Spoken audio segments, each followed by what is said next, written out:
Easy&Fun! Wow! Shall we learn uppercase letters now? Here we go! الأبجدية سهلة وممتعة، هيا ندرس الحروف الكبيرة.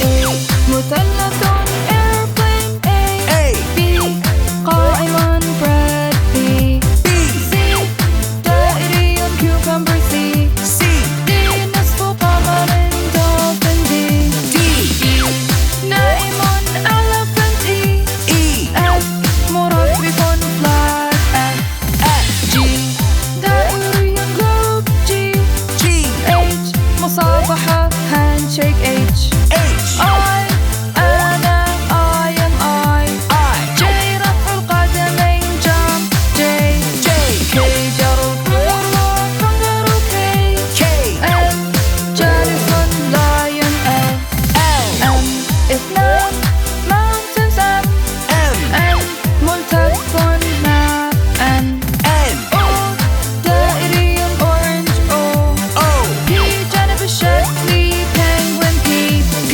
Q أسكي quiet Q R امرأة run R S ملتويا snake S T قصيرا t-shirt T U استدير U-turn U V انفصال victory V W المربع